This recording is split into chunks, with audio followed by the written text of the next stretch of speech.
so ein Tässchen Kaffee und ein Journal, in dem ich was Schönes gestalten kann. Ja, was kann es denn da Schöneres geben? Wäre jetzt nur ganz cool, wenn ich vielleicht noch jemanden hätte, der da so mitmacht mit mir.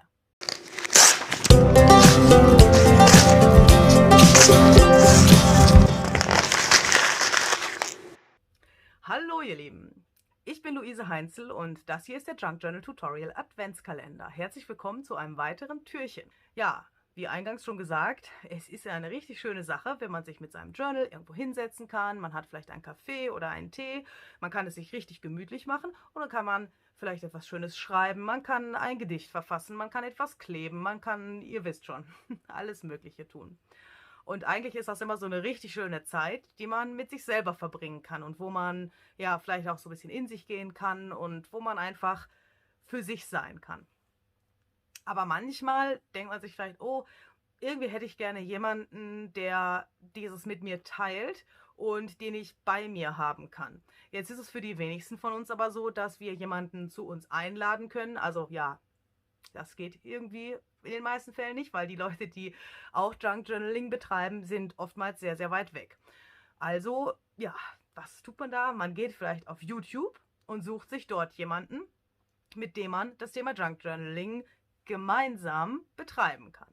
Wenn ihr also auf der Suche seid nach so jemandem, der in Anführungsstrichen mit euch an eurem Basteltisch sitzt, dann hätte ich da mal so einen kleinen heißen Tipp für euch.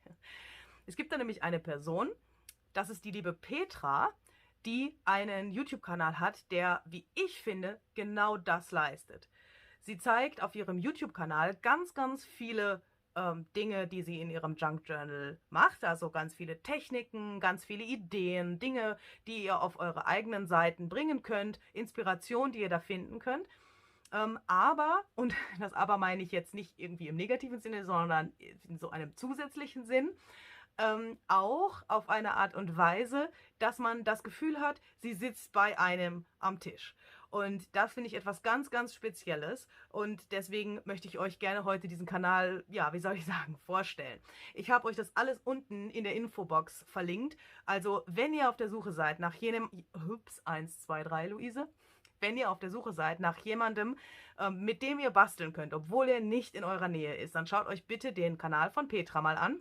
Und ja, schaut euch mal an, was sie da macht. Also ich finde, ja, wenn man da so alleine sitzt, dann muss man einfach diesen Kanal aufrufen und sich ein paar Videos anschauen. Und schon hat man irgendwie das Gefühl, als wenn man da nicht mehr so alleine vor sich hin wurstelt. Ich finde das eine ganz, ganz schöne Sache. Und die Ideen, die sie in ihren Videos zeigt, die sind manchmal auch so, wo ich so denke, ach ja, irgendwie simpel, aber irgendwie total cool. Also sie hat richtig, richtig viele tolle Ideen. Schaut euch das bitte unbedingt an. Im heutigen Tutorial geht es, ja, wie soll ich sagen, um mein Lieblingsthema, das Thema Kaffee. Dass man Kaffee nicht nur trinken kann und dass man Kaffee nicht nur zum Papierfärben benutzen kann, möchte ich euch heute zeigen. Es gibt sicherlich 24.000 Milliarden, ihr wisst schon, Möglichkeiten, was man mit Kaffee anstellen kann. Aber heute zeige ich euch ein kleines Tutorial, ja, was ihr mit Kaffee für euer Junk Journal noch so anstellen könnt. Ich hoffe, es gefällt euch und ich wünsche euch ganz viel Spaß. Also ich weiß ja nicht, wie es euch geht, aber die Zeit fliegt so wahnsinnig schnell dahin. Heute ist schon der 10. Dezember und das hier ist somit das 10. Türchen vom Junk Journal Tutorial Adventskalender. Ich bin geschockt, wie schnell die Zeit vorbeigeht. Nichtsdestotrotz haben wir hier die Prompts für heute, und zwar Blumen und Kaffee. Ein bisschen Kaffee seht ihr schon dort im Eck. Ich erzähle euch gleich noch ein bisschen was darüber. Und im heutigen Türchen habe ich tatsächlich auch noch eine kleine Überraschung für euch versteckt. Das werde ich euch am Ende erzählen, wenn ihr seht, was bei diesem Tutorial herausgekommen ist. Es gibt nämlich heute wieder einen kleinen Download. Seid also gespannt. Ich habe mir überlegt, ich möchte gerne aus diesem CD-Cover, was ich mal in einer Happy Mail bekommen habe, ein Mini-Journal machen. Keine Panik, wenn ihr nicht so ein CD-Cover habt, dann könnt ihr euch auch einfach ein Stück Pappe nehmen und euch daraus ein Journal-Cover zurechtschneiden in der Größe, wie ihr es gerne möchtet. Ich habe jetzt hier dieses Mixed-Media-Papier. Ihr seht, ich habe da schon einige Skizzen drauf gemacht und das hier schneide ich mir jetzt erstmal in ungefähr der Größe, wie dieses Loch da vorne in diesem CD-Cover ist. Denn da ist so eine kleine Einstecktasche. wo ich das später einstecken möchte. Und jetzt nehme ich mir hier so ein paar Pinsel. Ich habe jetzt hier erstmal diesen hier gewählt mit dieser etwas eckigen Form, um dann mit meinem Kaffee auf diesem Mixed Media Papier ein paar Blumen zu malen. Dieser Kaffee, der da steht, ist ein ganz normaler löslicher Kaffee, also einfach lösliches Kaffeepulver mit Wasser vermischt. Wenn ihr das nachmachen wollt, dann achtet bitte darauf, dass ihr in euren Kaffee keinen Zucker oder etwas Ähnliches hineintut. Vielleicht kennt ihr meine berühmt-berüchtigte Kaffeemischung, in der sich normalerweise auch Cappuccino-Pulver und Zucker befindet. Das dürft ihr natürlich hier nicht machen, denn ansonsten würde euch später das ganze Papier total klebrig werden und die Konsistenz, ja, wenn das getrocknet ist, ist halt einfach total unschön. Ihr könnt verschiedene Pinsel verwenden. Ihr seht jetzt, ich habe mir hier jetzt einen anderen ausgesucht, sodass ihr seht, dass die Blütenblätter dadurch natürlich auch total unterschiedlich werden. Wenn ihr schon mal Blumen gemalt habt, dann habt ihr vielleicht auch einen Pinsel, der euch am besten liegt. Nehmt dann bitte einfach den.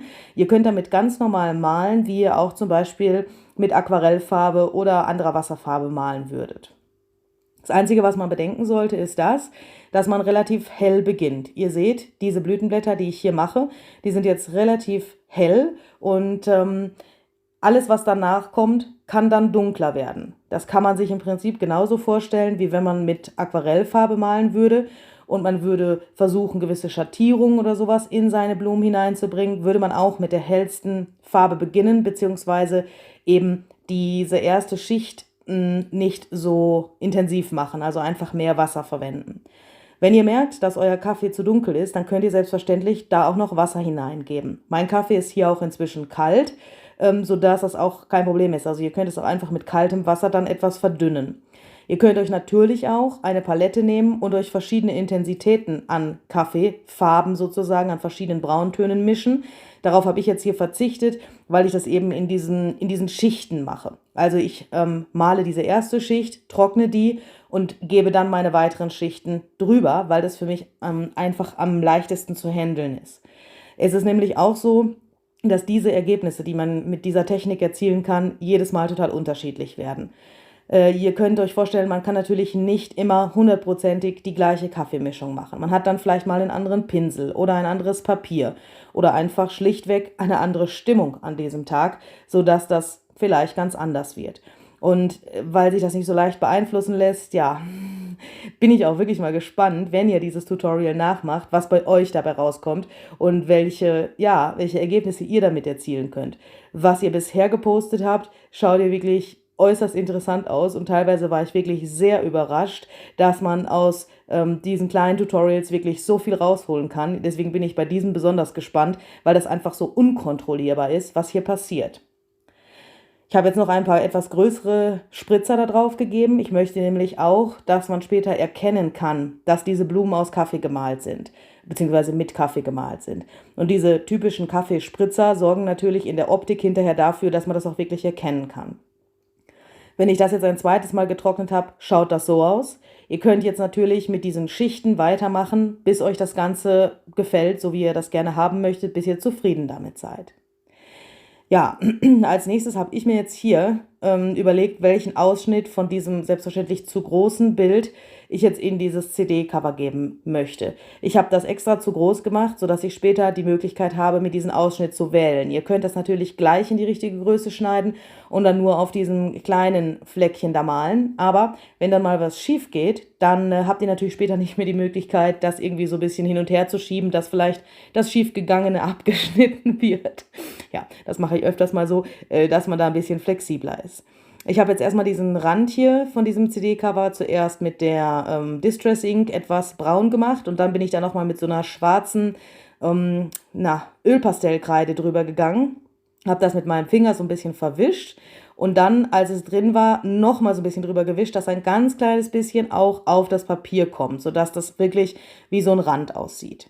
Dann habe ich hier diesen braunen Unipin-Stift und diesen orangenen Stift, der fragt mich jetzt gerade nicht, vielleicht habt ihr es jetzt gerade im Bild gesehen, sorry, jetzt war mein eigenes Video zu schnell, ich weiß jetzt gerade nicht, von welcher Marke der ist, genommen, aber jedenfalls sind das zwei verschiedene Stifte, nicht nur wegen der Farbe, sondern auch, weil der braune Stift wasserfest ist und der schwarze, den ich gleich benutzen werde, der ist wasserlöslich.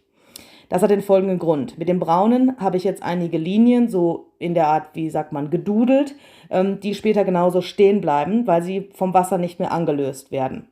Mit diesem schwarzen Stift gehe ich jetzt um die Blätter drumherum und diese Farbe, die jetzt aus diesem Stift kommt, möchte ich später mit meinem nassen Pinsel nochmal anlösen, sodass ich eine Art Schattierung bekommen kann. Damit könnt ihr auch richtig coole Effekte erzielen.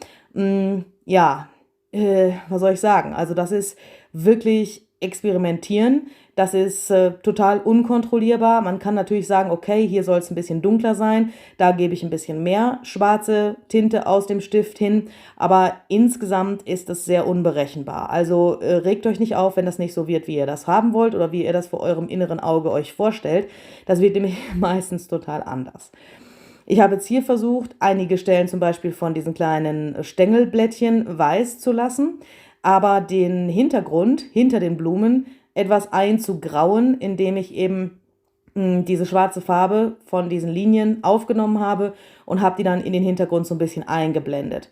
Das könnt ihr natürlich auch machen, wie ihr wollt. Ich mag das immer nicht so gerne leiden, wenn solche Blumen auf diesem komplett weißen Hintergrund sind. Und das erschien mir jetzt auch ein bisschen zu großer Kontrast im Vergleich zu dem Cover. Für die Blütenkelche habe ich jetzt erstmal hier ein paar so Pünktchen hingemalt. Das hat zum einen den Sinn, dass diese Blütenkelche ein bisschen konkreter werden, nicht mehr ganz so abstrakt sind. Und zum anderen, wenn ihr Punkte malt, dann habt ihr natürlich wesentlich mehr schwarze Tinte auf einem Fleck, die ihr später dann verteilen könnt. Denn es ist jetzt so, wenn ihr diese schwarze Tinte antrocknen lasst, dann könnt ihr die mit dem Pinsel nicht mehr anlösen. Also ihr könnt da nicht so eine Aquarellfarbenverwaschung oder wie man das im Fachjargon nennt, erzielen. Wenn es trocken ist, ist es trocken. Wenn es noch nass ist, könnt ihr es mit einem Taschentuch oder so ein bisschen wieder hochnehmen, aber da, wo diese schwarze Farbe ist, da ist sie dann. Also, ja, ihr wisst schon. Und man kann jetzt ein zweites Mal drüber gehen und das Ganze etwas intensivieren, so wie ich das jetzt hier mache. Denn ich möchte, dass das Ganze noch viel dreidimensionaler wird. Also gehe ich an gewissen Stellen nochmal mit dem schwarzen Stift drüber. Dazu müsst ihr das aber wirklich vorher komplett getrocknet haben. Also bitte, bitte, bitte tut mir diesen Gefallen. Ansonsten schrottet ihr euch euren Stift. Das ist mir nämlich auch schon mal passiert, wenn es an einer Stelle noch etwas feucht ist und ihr merkt es zum Beispiel nicht und geht mit dem Stift da rein, dann saugt der Stift das Wasser auf oder keine Ahnung, was da passiert. Auf jeden Fall schreibt er später nicht mehr und ihr habt diesen Stift ruiniert. Ja, am Ende habe ich dann hier noch so ein paar Spritzer drauf gemacht und habe die auch so ein bisschen aus dem Rand von diesem Cover rausfließen lassen, also so rausspritzen lassen, damit sich das Ganze so ein bisschen mehr vereint. Jetzt habe ich mir überlegt, ich nehme mir hier so ein paar Seiten. Diese sind jetzt unglücklicherweise in Tee gefärbt anstatt in Kaffee. Entschuldigt bitte diese Umstände, aber ich wollte euch auch nicht anlügen, also sage ich euch das jetzt hier. Ich hatte aber bloß keine kaffeegefärbten Seiten mehr, weil ich die alle schon verwendet hatte. Ja, stattdessen hatte ich dann aber hier noch ein paar Überbleibsel aus einigen meiner Printables. Also das ist jetzt wirklich ganz wild gemischt. Das hier ist zum Beispiel das Hummingbirds Dinner mit so kleinen Kolibris drauf. Eben habt ihr da gesehen eine Seite aus dem Cute Woodland und aus dem Dragonfly Lovers Notebook. Alles in meinem Shop erhältlich. Ich kann euch das auch gerne unten verlinken, sodass ihr diese einzelnen Artikel dann leichter finden könnt. Diese einzelnen Seiten sind aus kompletten Kits. Also was ihr hier seht, gibt es als komplettes Kit jeweils. Und ja, das hatte ich halt wie gesagt noch über und ich wollte dieses Notizbuch, was daraus jetzt hier irgendwie werden soll, relativ neutral halten, aber ihr kennt mich, ich kann mich dann damit irgendwie nicht so richtig zufrieden geben, wenn es da innen drin alles so leer ist. Also habe ich mir gedacht, okay, schmeiße da mal ein paar von diesen Seiten rein und weil die farblich auch relativ gut zusammengepasst haben, deswegen habe ich gedacht, ich benutze die einfach dafür. Ihr könnt natürlich auch jegliche anderen Papiere benutzen, ihr könnt auch Scrapbooking-Papier da reintun oder irgendwelches anderes Designpapier, Mülltüten, also nicht Mülltüten, Tüten, die normalerweise im Müll landen würden von irgendwie Lidl oder Aldi oder was weiß ich von wo.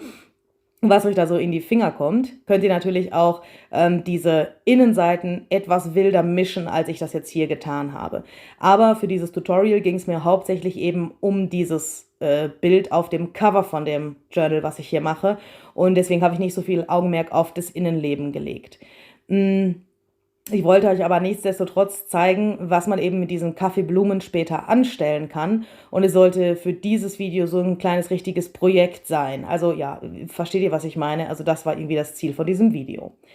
Hier habe ich jetzt noch eine Seite gefunden aus meinem Vintage Coffee Printable und damit möchte ich gerne diese Innenseite von diesem CD-Cover etwas kaschieren, will ich jetzt nicht sagen, weil es ist ja jetzt nicht schier oder so, aber ich möchte da gerne noch so ein kleines Highlight, bevor eben die Seiten anfangen. Deswegen habe ich mir jetzt hier überlegt, ich habe das einfach da ausgeschnitten und jetzt habe ich hier so ein kleines Distress-Werkzeug, weil ich habe das ja an einer Seite gerissen und an der anderen Seite war die Original-Schnittkante. Dann habe ich das da so ein bisschen noch abgeranzt und habe das einfach da innen festgenäht, sodass eben auch auf der Vorderseite noch diese Naht entstanden ist, aber eben nicht da oben, weil ich mir gedacht habe, dann kann man da ja nichts mehr reinstecken. Das ist jetzt ja eigentlich eine Tasche, die man auch von innen benutzen kann. Deswegen habe ich es eben nur so U-förmig genäht.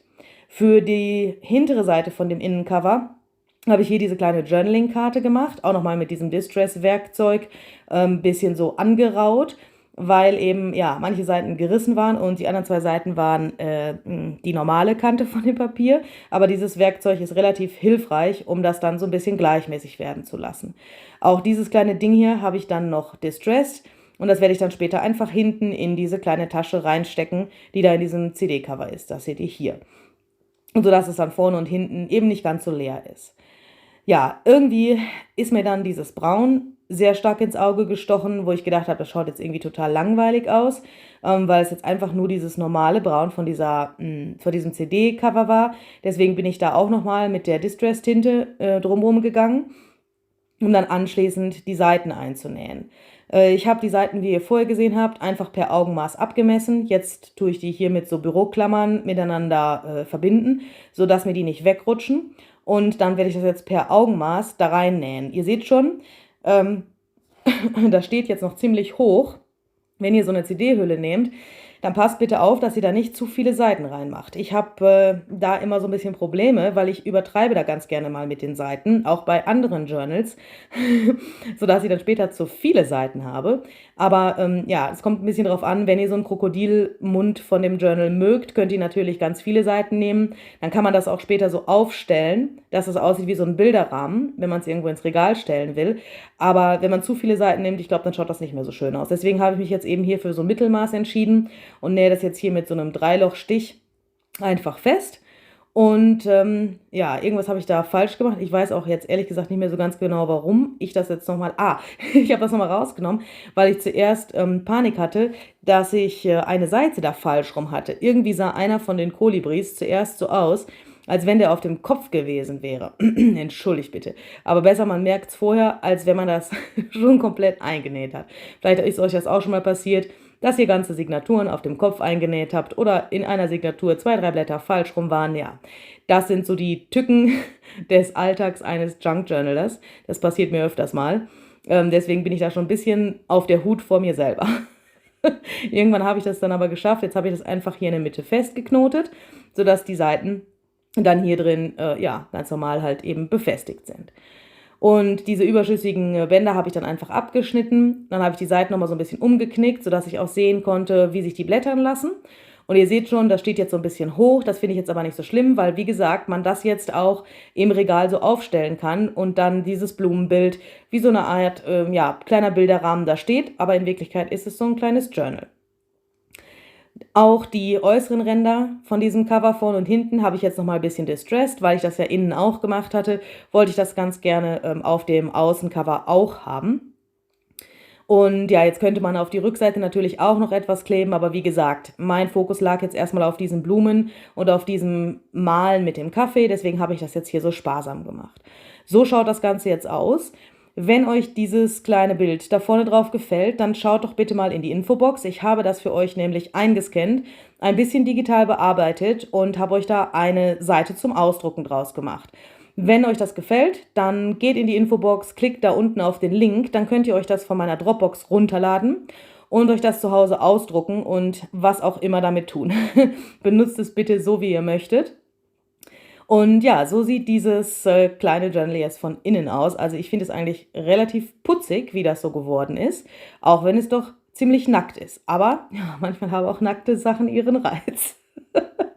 Ich wollte auch mal so einen zweideutigen Satz in meinen Videos sagen. Normalerweise machen das ja immer nur die anderen und ich lache mich kaputt. Jetzt habe ich gedacht, vielleicht habt ihr dann auch mal was zum Lachen.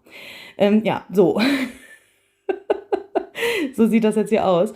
Und ich habe dann aber mir überlegt, irgendwie fehlt mir da noch so ein kleines bisschen was. Dann habe ich hin und her überlegt, habe ich gedacht, Mensch, nochmal, irgendwie so ein kleines Highlight oder sowas, könnte man doch vielleicht jetzt hier doch hinkriegen. Und dann ist mir plötzlich dann noch dieser Zettel in die Hand gefallen und dann ist mir eingefallen, dass ich in der Mitte ja diese Fäden von der Bindung noch habe. Und da war dieser Schmetterling. Und dann habe ich gedacht, ich könnte eigentlich diesen Schmetterling ausschneiden und den dann in der Mitte an dieses kleine Bändchen da dran tun. Dafür habe ich den jetzt einfach aus dieser Seite von dem Printable ausgeschnitten und ich werde mir, wie ihr seht, dann gleich noch einen zweiten davon herstellen, indem ich den einfach auf ein anderes Blatt übertrage, auch wenn der dann auf der Rückseite nicht mehr das gleiche Schmetterlingsmuster hat, aber das macht ja nichts, ist ja ein Junk Journal, das kann man ja so machen, wie man möchte. An diese mittleren Fäden könnt ihr natürlich alles Mögliche hängen. Ihr könntet jetzt auch zum Beispiel kleine Perlen nehmen, dann würde ich aber die Fäden etwas länger lassen, sodass die Perlen unten aus dem Journal raushängen können und nicht stören, wenn man das Journal zuschlägt. Meine Fäden sind jetzt so kurz, dass ich eigentlich keine Perlen benutzen kann, weil eben, ja, wenn ich das dann zuschlage, dann sind die da im Weg beim Blättern und das lässt sich dann nicht mehr richtig schließen. Aber wenn ihr die Fäden einfach länger lasst, dann können diese Perlen unten rausschauen. Oder ihr könntet natürlich auch 2 Briefmarken nehmen. Wenn ihr zufällig 2 gleiche habt oder 2 in der gleichen Größe, dann schaut das auch immer ganz schön aus, wenn man die nimmt und beide mit Kleber einstreicht und dann diesen Faden in der Mitte dort einklebt und dann hängt die Briefmarke oder was auch immer, 2 andere kleine Papierschnipsel da in der Mitte so umeinander und das schaut immer ganz schön aus. Man könnte auch vielleicht diese Endstückchen von so Teebeuteln nehmen, diese kleinen Schildchen, das geht auch ganz gut, wäre mir jetzt hier allerdings etwas unpassend erschienen, weil es ja hier um Kaffee geht. Und da ich ja schon die teegefärbten Seiten da hatte, anstatt Kaffee gefärbt, ja, ihr wisst schon, sprechen wir nicht darüber. Als letztes habe ich dann natürlich noch meine Schnipsel eingesammelt. Die brauchen wir ja am 24. Und das war's auch schon. Ich hoffe, es hat euch gefallen. Ich hoffe, ihr habt viel Spaß mit dem Download. Schaut mal in die Infobox, da befindet sich der. Ich hoffe, wir sehen uns morgen. Und ja, bis dahin wünsche ich euch viel Spaß beim Nachmachen und alles Gute. Bis dahin, auf Wiedersehen.